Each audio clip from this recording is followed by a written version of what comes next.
votre magazine de télévision.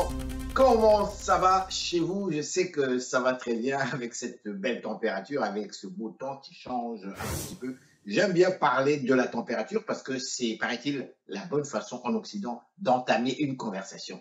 À l'émission, aujourd'hui, nous poursuivons notre petite tournée de conversation avec nos frères et sœurs de la diaspora. Et nous parlons de cette question absolument extraordinaire. Je dis extraordinaire parce que pour moi, c'est une question qui parle de l'histoire même de l'homme noir. On parle de cette discrimination raciale aux États-Unis qui a eu en fait des ramifications un peu partout dans le monde et même sur le continent africain. Nous recevons à l'émission aujourd'hui M. Ralph Mengret. Bonjour, merci de votre présence à notre émission. Bonjour, bon, ça va? Comme vous voyez, ça va, on est en plein confinement, encore une fois, il fait beau, l'été qui est à nos portes, mais bon, on doit rester encore une fois confiné. Et durant toute cette période-là, évidemment, un sujet d'actualité qui fait boom et qui semble, comment dirais-je, avoir des ramifications un peu partout. Vous l'avez remarqué comme moi, en Grande-Bretagne, à Londres, plus précisément, on est parvenu à déboulonner la statue d'un monsieur qui était un marchand d'esclaves, mais qui pourtant avait quand même investi, il avait construit des écoles, des hôpitaux, mais malgré ça, on est parvenu à déboulonner sa statue en Belgique, à Anvers. C'est encore là incroyable. Le roi Léopold II, imaginez-vous, le fondateur de l'État du Congo, là aussi, on est allé, comment dirais-je, en fait, on voit que la population a changé, on voit qu'il y a une certaine conscientisation par rapport à cette question. Et justement, nous vous recevons à l'émission parce que vous êtes une personnalité, vous êtes quelqu'un qui est très impliqué au sein de cette grande diaspora. Vous avez certainement vécu des choses très intéressantes, vous avez certainement des choses à nous dire. Qui êtes-vous pour commencer? Mon nom c'est Ralph Mengret, je suis un artiste en art visuel et aussi je suis le coordonnateur du Centre des Arts de la musique d'Haïti. Je suis le responsable pour monter la programmation, c'est ça, et puis voilà, et puis aussi je suis animateur numérique, j'ai monté Fab Lab Mobile, c'est un espace de création numérique où j'initie les jeunes de notre communauté à la création numérique. Parce que je sais qu'il y a une révolution industrielle, pas industrielle, il y a une révolution numérique qui a train de se faire depuis les années 2015-2013. Et voilà, moi, je n'aimerais pas que notre communauté puisse, surtout les jeunes, puissent rater cette révolution-là. Alors, je les initie aux différents types d'équipements numériques, comme le vidéo mapping, comme la programmation d'un drone, ou bien aussi digitalisé, ou l'imprimante 3D. Monsieur Mengret, on va aller droit au but vers la question qui nous concerne. Vous êtes au Québec depuis de très nombreuses années. Je vais vous rappeler un petit peu, rapido presto, l'historique même de cette grande diaspora haïtienne qui vit ici au Québec. On parle déjà à l'époque de François Duvalier, qui a poussé en fait les intellectuels haïtiens à quitter comment dirais-je, la perle des Antilles pour soit les États-Unis ou encore le Canada ou encore l'Europe. Donc, et on parle ici d'une deuxième vague qui arrive dans les années 80. Celle-là, c'est vraiment des questions économiques. Les gens en ont marre en fait, bébé doc, la situation, elle est catastrophique et donc il y a une deuxième vague haïtienne qui sont monsieur, madame, tout le monde, qui viennent à Montréal, qui sont installés. Et voilà, on parle d'une communauté haïtienne. Vous, est-ce que vous êtes-vous senti accepté quand vous êtes arrivé ici? Comment ça a été pour vous? Et en tant que leader de cette communauté, quelle est votre lecture, votre regard par rapport à l'évolution de cette communauté? Sentez-vous que la communauté a été discriminée? Bien sûr, ça a été, oui, la communauté a été discriminée, mais il y a certains personnages individuellement ont pu réussir, comme Dalila Ferrière et autres. Mais en gros, oui, et cette communauté, notre communauté a été discriminée. Et bon, c'est le cas partout. Hein. Dès qu'il y a une communauté noire à travers la diaspora, ils ont été discriminés. Discriminés comment? Discriminés comment? Parce que c'est facile de dire on est discriminé, on est discriminé. Mais on va parler des choses concrètes. Comment, sur quoi, sur quels éléments, s'il vous plaît? Bon, par exemple, sur la question d'emploi, dès qu'on a un nom qui ne ressemble pas à un tremblé, déjà on est déjà discriminé. Et parce que c'est 400 ans d'histoire, 400 ans de mauvaises images qu'on associe avec la communauté noire. C'est ça qui est resté dans l'imaginaire des personnes non racisées. Par exemple, au 19e siècle en France, il y avait des cirques où il y avait des hommes noirs dans les cirques. Alors, les petits qui ont grandi en Europe, qui avaient à peu près l'âge de 56 ans, ils ont une conception que l'homme noir est inférieur. Et ça restait jusqu'à présent. Tous les bonnes images comme à la télévision, par exemple ici au Québec, c'est très peu d'images noires positives qu'on montre à la télévision. Même dans les rôles, il y a certains rôles qui ne sont pas attribués aux gens noirs, aux gens racisés. C'est toujours les mauvais rôles, etc. Alors c'est tout ça qu'il faut changer maintenant. C'est tout ça qu'il faut démanteler. Cette image-là, ce mensonge-là. Et voilà, plus ou moins c'est. Je lis un peu comme tout le monde, je suis comme tout le monde les réseaux sociaux, dont Facebook, et je suis tombé sur une affirmation qui m'a fait tiquer. Et je vais vous la lire rapidement. Il s'agissait d'une dame. Je ne la cite pas, en fait, je ne cite pas son nom, mais je cite quand même ce que j'ai lu. Voici ce qu'elle dit. Depuis que je vis au Québec, j'ai oublié que je suis noire. Depuis que je vis au Québec, j'ai oublié que je suis noir. Quel est votre commentaire par rapport à cette affirmation? C'est assez difficile de répondre à sa question parce que moi, j'ai grandi en Haïti, j'ai jamais su que j'étais noir.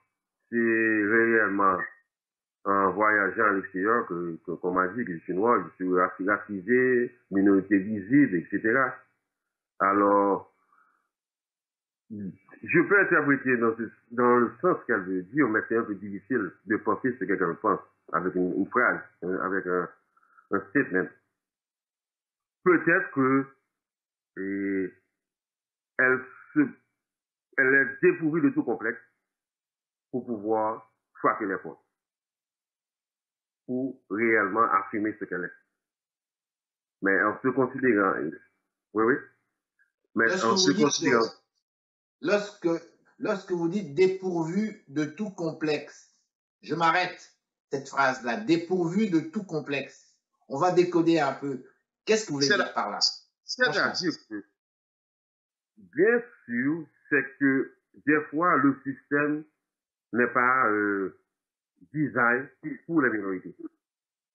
Il faut réellement s'affirmer et frapper les portes pour convaincre et de tout préjugé qu'on peut aussi. Parce que des fois, des gens aiment se contourner en se ghettoisant avec sa communauté pour se sentir beaucoup plus en sécurité. Mais des fois aussi, il faut essayer d'ouvrir les portes aussi. Être la première personne qui a franchi quelque chose aussi. Ça demande beaucoup d'estime de soi, de confiance aussi, pour le faire aussi. Alors, c'est de ce sens-là peut-être que j'essaie de comprendre qu'elle n'a pas de race, mais même si qu'on le ghettoise, mais elle essaie de franchir les portes et ouvrir un chemin à elle.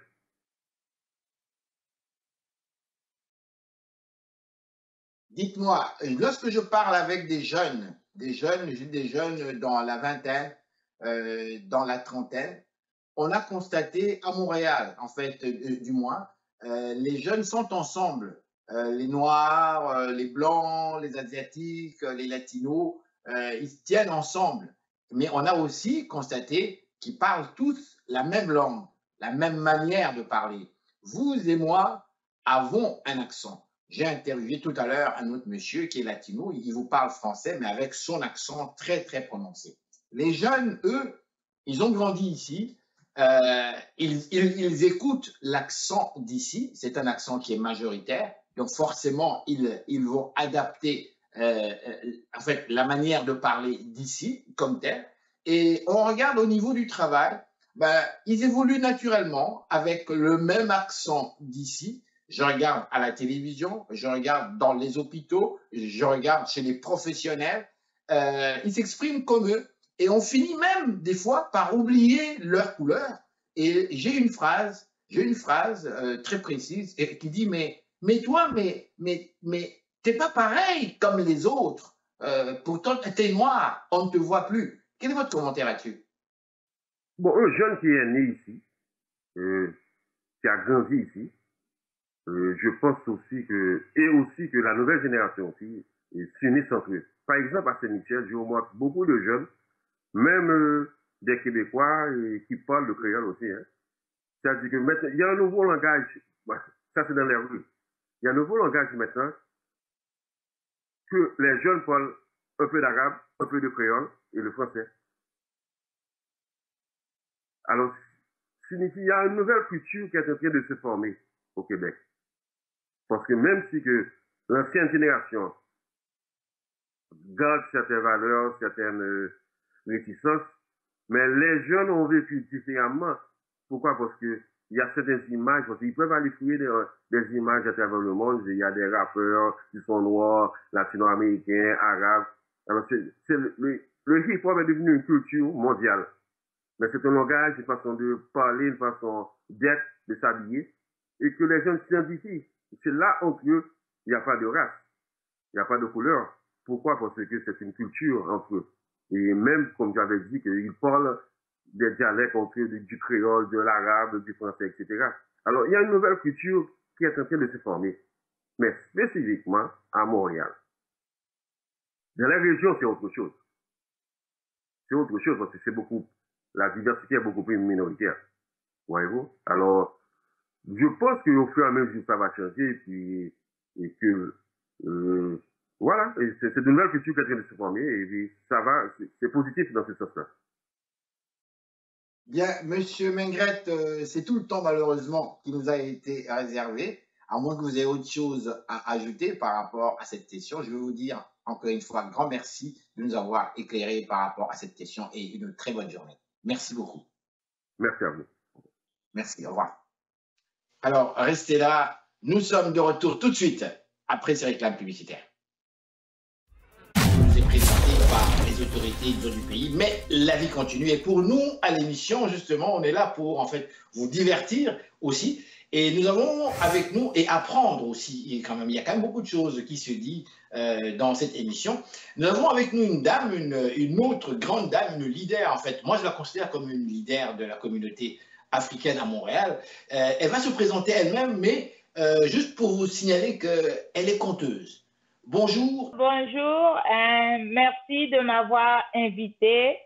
Mon nom c'est Zenabou Ouedraogo, je suis artiste comédienne et je viens du Burkina Faso. Alors, je vous demande ici, en fait, quelle est votre évaluation de la gestion même du coronavirus au niveau du Québec? Êtes-vous satisfaite?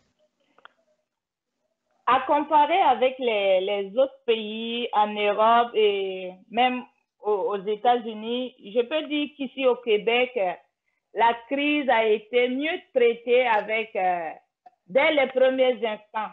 Le gouvernement, les Gaules, ils ont fait leur part, et ce qui a permis de réduire le nombre de cas, le nombre de décès. Même si à Montréal, on a plus de cas, c'est peut-être parce qu'on dit que dans toute chose, il y a toujours des récalcitrants. Hein? Il y a toujours des récalcitrants, peut-être parce qu'il y a des personnes aussi qui ne respectent pas les consignes, donc qui nous amènent à une prise de conscience encore qu'il faut vraiment respecter ces consignes-là pour éviter un drame. D'accord. Là, je vais vous emmener sur un autre terrain, parce qu'on a parlé des questions sociales, on est tous là-dedans, tout le monde en parle de toute façon, mais on va parler de vous. vous êtes une conteuse, vous, madame. Dites-moi, qu'est-ce qui vous a emmené ici, au Québec? Pourquoi avoir choisi le Québec alors qu'on sait qu'initialement, chez les Africains, du moins les pays d'anciennes colonies françaises, c'est la France, c'est l'Europe, et c'est toujours bien vu, ou encore c'est en fait l'Europe généralement, mais c'est le Québec francophone, que d'ailleurs beaucoup des gens en Afrique ne connaissaient pas le Québec. Dans les années 70, on connaissait le Canada, mais le Québec, on ne connaissait pas. Aujourd'hui, c'est devenu une mode quelque part. Tout le monde rêve un petit peu de venir au Canada. Pourquoi le Québec, juste?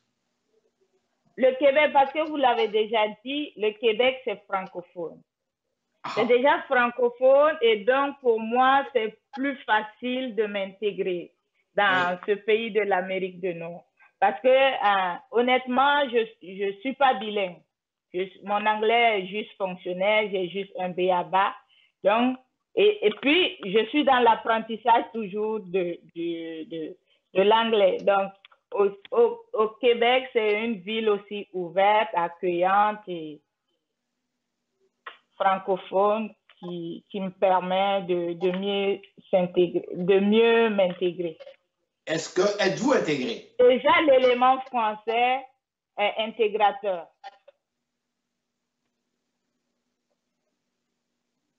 Êtes-vous intégré? Je vous repose ma question. Oui. Considérez-vous intégré? Oui, je suis bien intégrée parce que aujourd'hui, je côtoie plein de monde, je fais plein d'activités. Oui, je me suis bien intégrée ici au Québec. D'accord. Alors, on va aller vers le conte. On vous a présenté dans mon introduction comme une conteuse et même la personne qui m'a référé, en fait, qui m'a parlé de vous comme telle, m'en a parlé comme une conteuse, une dame qui a des éléments très importants. Quelle est votre définition même à l'africaine, bien sûr, des contes et quels sont les thèmes que vous abordez dans vos contes? Les contes, c'est un outil d'éducation pour nous. Quand on était petit, on se retrouvait au clair de lune pour écouter notre grand-père, notre grand-mère. Et à l'issue de chaque conte, il y avait une morale toujours à tirer. Donc, on nous enseignait, on nous éduquait à travers les contes. Moi, ici, avec le conte, j'essaie de partager. Et dans mes contes, je parle de paix, d'amitié, de solidarité avec les uns et les autres. Et c'est un outil qui permet de socialiser, si je peux le dire comme ça. Dites-moi, qui vous écoute au juste? Qui ciblez-vous, pour être un peu plus précis? Avec les contes, je vais à la rencontre des enfants. Avec les contes, je vais à la rencontre des adultes, des vieilles personnes, des jeunes. Tout le monde. Avec ces contes, je peux aller de 0 à 90 ans, si vous voulez. Vous l'avez vécu? Vous l'avez vécu personnellement? Même le bébé, les contes le bercent et puis il se sent bien. Alors, vous savez, le temps passe tellement vite à la télévision. Je vais vous laisser ici la parole. Le temps qui nous reste, soyez bref quand même, s'il vous plaît, pour nos téléspectateurs. Je vais vous demander de nous en compter, comme on dit, une bonne. Si vous en avez une, tout simplement, et juste nous expliquer un petit peu qui ciblez-vous, quelle tranche d'âge vous ciblez, et allez-y, je vous laisse l'antenne. C'est l'histoire de Pilikbanga Pilikzom de Mampipi de Pi. Pilikbanga Pilikzom de Mampipi de Pi est une jeune fille qui vivait avec sa grand-mère dans le village de Zogo. Mais Pilikbanga Pilikzom de Mampipi de Pi avait un nom tellement kilométrique qu'on l'appelait tout simplement Pipi. Mais Pipi, son nom, c'est Pipi. Son nom, c'est Pipi, le nom de cette jeune fille-là, Pipi. Pipi, vous allez savoir aussi pourquoi on l'a appelé Pipi. On l'a appelé tout simplement Pipi parce que Pipi est une fille qui ne respecte pas les autres. Pipi ne respecte personne, même les vieilles personnes. Avec ses amis, quand il y avait la bonne ambiance, elle gâchait tout. ça finissait toujours en queue de poisson avec ses amis. Mais également dans ce village, il y avait les règles et les interdits. Et ce village a une forêt sacrée. Et dans cette forêt sacrée-là, il y avait un grand génie qu'on appelait Zablodouan. Et ce génie... Attends, comment? Je vous arrête. Qu'on appelait comment? Zablodouan. Ok, Zablodouan. Ok, d'accord. Oui, allez-y, continue. Et Zablodouan était le garant des règles et des interdits dans ce village. Dans la forêt, les filles se disent, dépêchons-nous, il faut qu'on cherche vite le bois et nous retournons vite à la maison parce que si on reste là jusqu'à la tombée de la nuit, on sera puni par le grand génie Zablodouan. Alors, toutes les filles se sont mises à couper, ramasser, entasser, couper, ramasser, entasser. Et chacune a fait un lourd fagot de bois pour ramener à la maison. Et dès qu'elles ont fini, elles ont regardé, le soleil va à la tombée. Et elles se sont dit, les filles, on se dépêche, on y va. Il faut qu'on parte. Et elles se sont aidées à porter le fagot de bois. Et Pipi était là. Et elle, à son tour, de dire à ses amis, écoutez, on n'est pas obligé de retourner à la maison ensemble. Vous foutez le camp et vous me laissez tranquille. Et les filles ont insisté. Et puis, Pipi a dit, les a menacées. Si vous vous amusez avec moi, je vais vous gifler une à une. Alors, les autres filles se sont dit, Haya, on s'en va. Laissons Pipi dans cette forêt sacrée. Et ces filles de le lui répéter. Tu sais très bien qu'on ne doit pas rester ici jusqu'à la tombée de la nuit. Tu seras puni. Et Pipi a dit, je m'en fous. Allez-y, vous êtes des imbéciles. Et ses amis ont dit, ok, nous, on s'en va. Et les filles ont repris le chemin du village pour amener le bois à la maison. Et Pipi est restée toute seule encore. Elle a coupé, ramassé, entassé, coupé, ramassé, entassé. Et elle a fait un lourd fagot de bois et elle-même ne pouvait pas porter ce fagot de bois. Alors, qui allait aider Pipi, à votre avis? Alors, le génie Zablodouan, dans cette forêt sacrée, il est interdit d'y rester jusqu'à la tombée de la nuit. Et le génie Zablodouan, d'abord Pipi a fait appel à tous les autres animaux pour l'aider. Les animaux sont venus et finalement, elle a dit non. Et le génie Zablodouan a vu que cette fille était trop capricieuse. Et il a soulevé un grand vent. Il est allé vers Pipi et il a dit, petite fille, tu sais très bien qu'il est interdit de rester dans cette forêt sacrée jusqu'à la tombée de la nuit. Tu as enfreint aux règles et tu seras punie.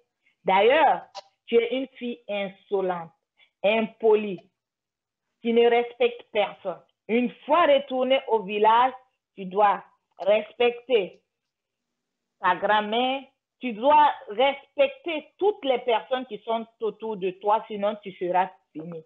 Et à Zablodouan d'ajouter, tu ne dois jamais répéter à quelqu'un qui t'a aidé à porter ce fagot de bois.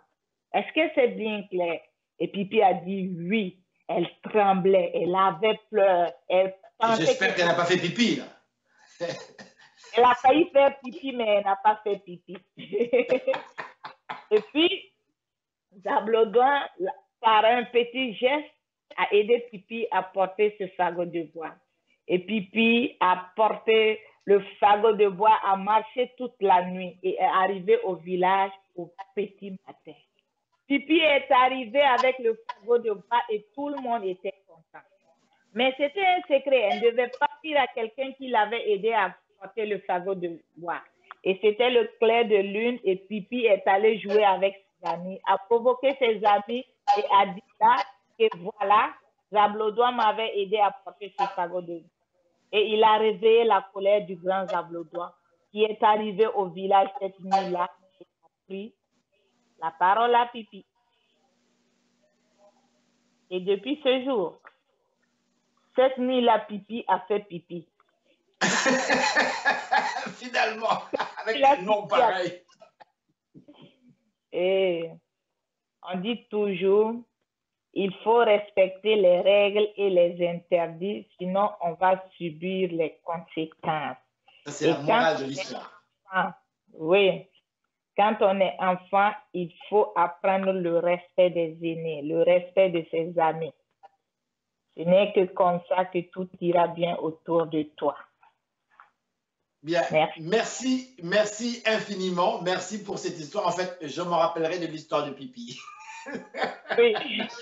Alors, je vous souhaite un bon confinement. Merci à vous, merci. Et puis, je fais un clin d'œil à tous mes amis. Quand ils entendront Zablodouan, ils sauront de qui je parle. Merci beaucoup à vous. Madame, Monsieur, bonsoir. Ici Henri Ngaka. Ne ratez surtout pas nos prochaines émissions présentées à ICI Télévision depuis Montréal. Ça va causer.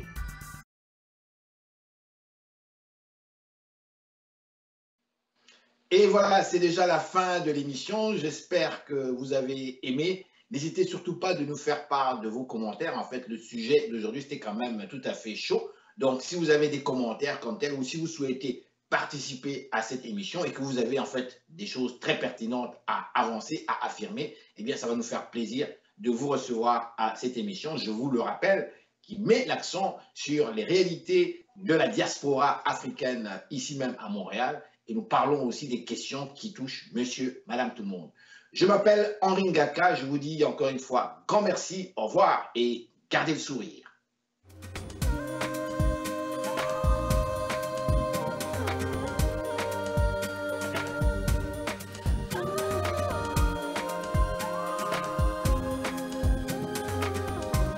Dans cette période, évidemment, il y a tellement de choses qui se passent durant cette période. Même si on sort peu avec le coronavirus, on fait attention, on respecte vraiment ce qui nous est présenté par les autorités du pays. Mais la vie continue. Et pour nous, à l'émission, justement, on est là pour en fait vous divertir aussi. Et nous avons avec nous, et apprendre aussi, et quand même, il y a quand même beaucoup de choses qui se disent dans cette émission.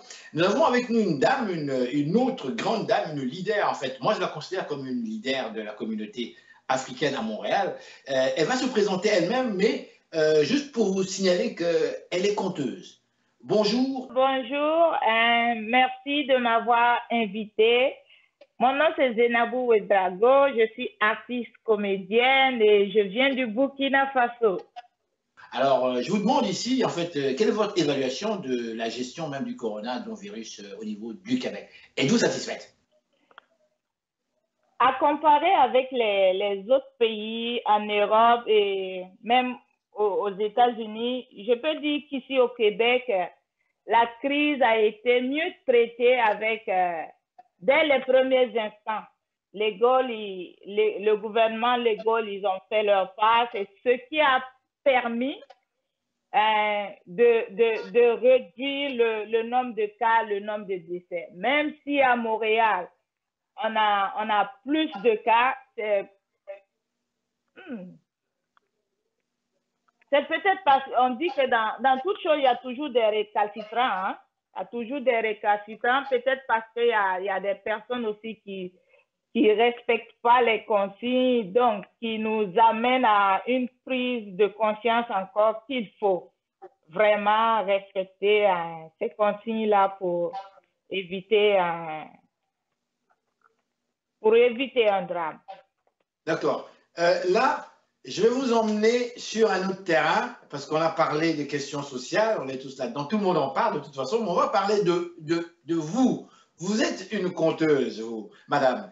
Dites-moi, qu'est-ce qui vous a emmené ici, au Québec? Pourquoi avoir choisi le Québec alors qu'on sait qu'initialement, chez les Africains, du moins les pays d'anciennes colonies françaises, c'est la France, c'est l'Europe, et c'est toujours bien vu, ou encore c'est en fait l'Europe généralement, mais c'est le Québec francophone, que d'ailleurs beaucoup de gens en Afrique ne connaissaient pas le Québec. Dans les années 70, on connaissait le Canada, mais le Québec, on ne connaissait pas. Aujourd'hui, c'est devenu une mode quelque part. Tout le monde rêve un petit peu de venir au Canada. Pourquoi le Québec, juste? Le Québec, parce que vous l'avez déjà dit, le Québec, c'est francophone. C'est déjà francophone et donc pour moi, c'est plus facile de m'intégrer. dans ce pays de l'Amérique du Nord. Parce que, honnêtement, je suis pas bilingue. Mon anglais est juste fonctionnel, j'ai juste un B.A.-BA. Donc, et puis, je suis dans l'apprentissage toujours de l'anglais. Donc, au Québec, c'est une ville aussi ouverte, accueillante et francophone qui me permet de mieux m'intégrer. Êtes-vous intégré? Déjà, l'élément français est intégrateur.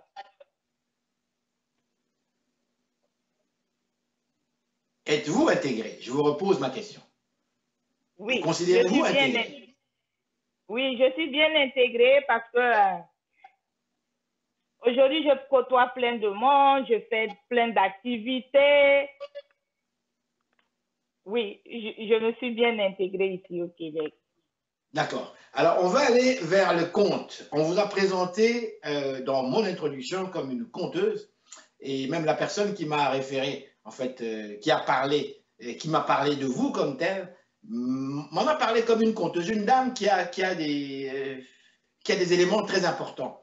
Quelle est votre définition même à l'africaine, bien sûr, des contes et quels sont les thèmes que vous abordez dans vos contes?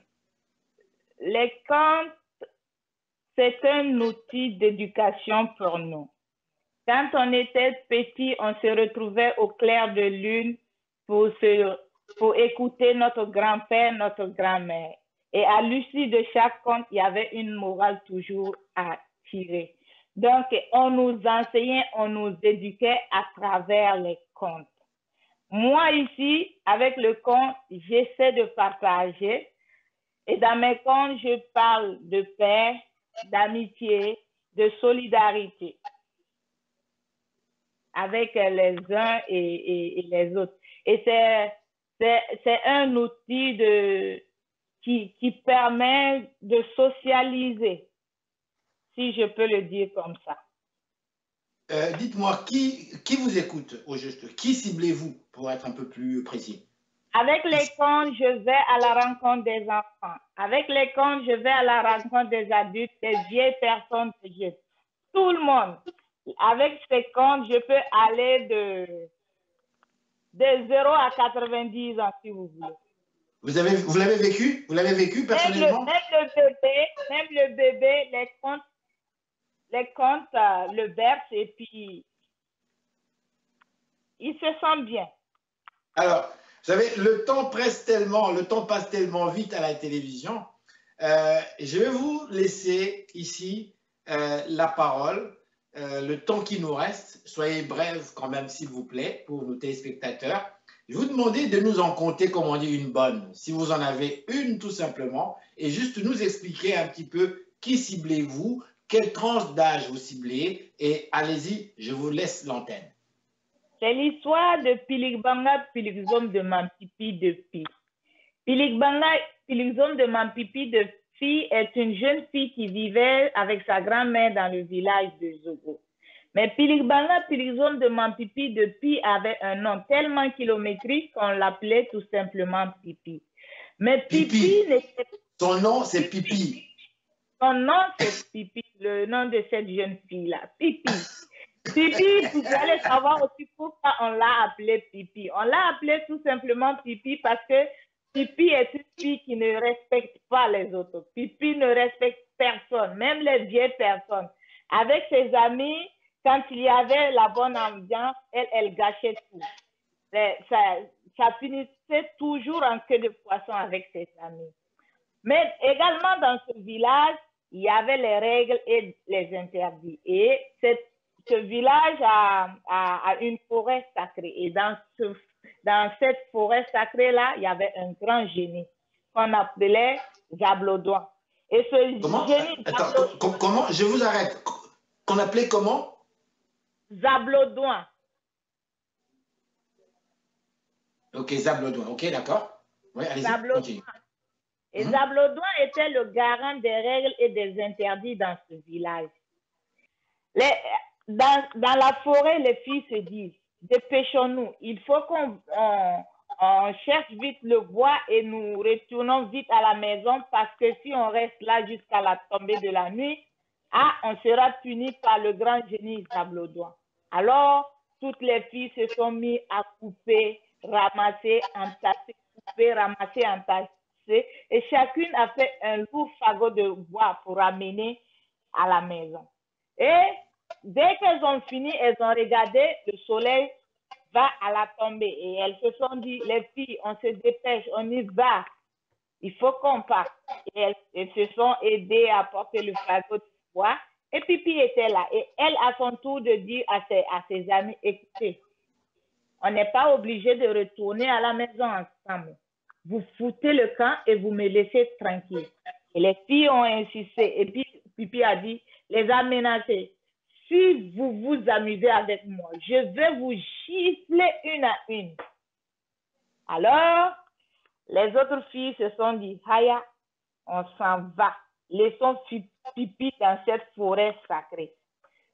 Et cette fille de le lui répéter. Tu sais très bien qu'on ne doit pas rester ici jusqu'à la tombée de la nuit. Tu seras puni. Et Pipi a dit, je m'en fous.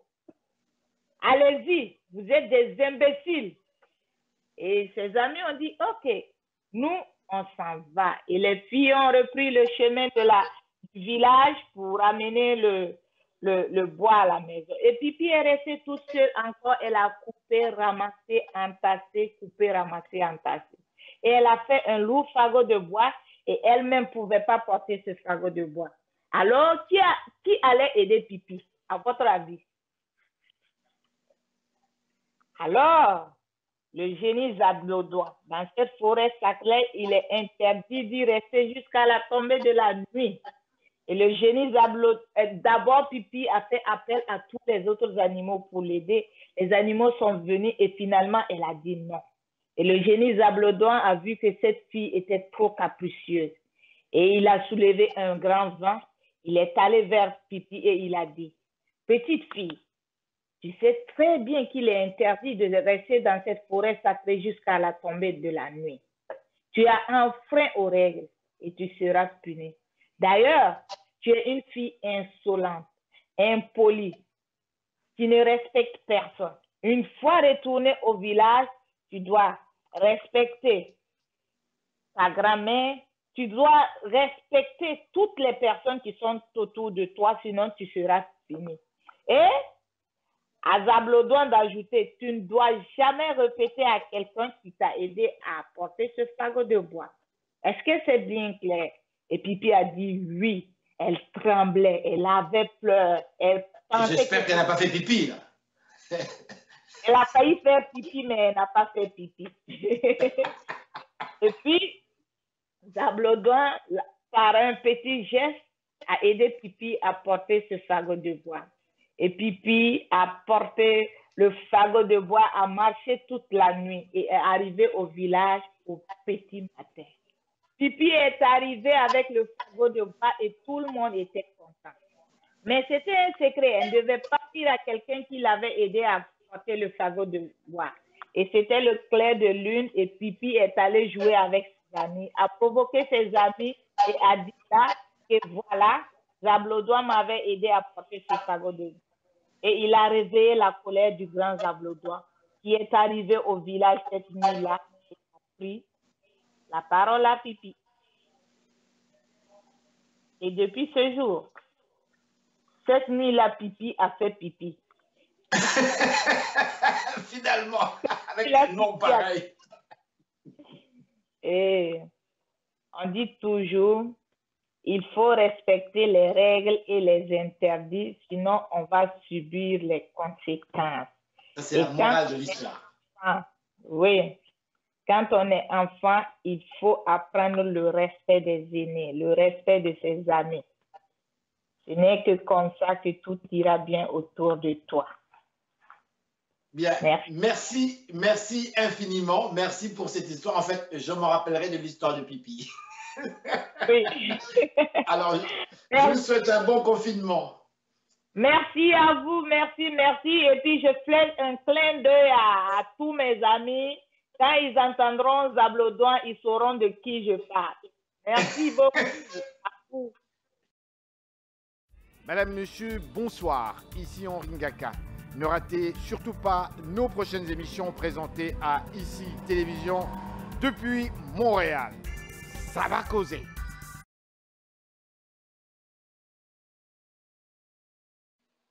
Et voilà, c'est déjà la fin de l'émission. J'espère que vous avez aimé. N'hésitez surtout pas de nous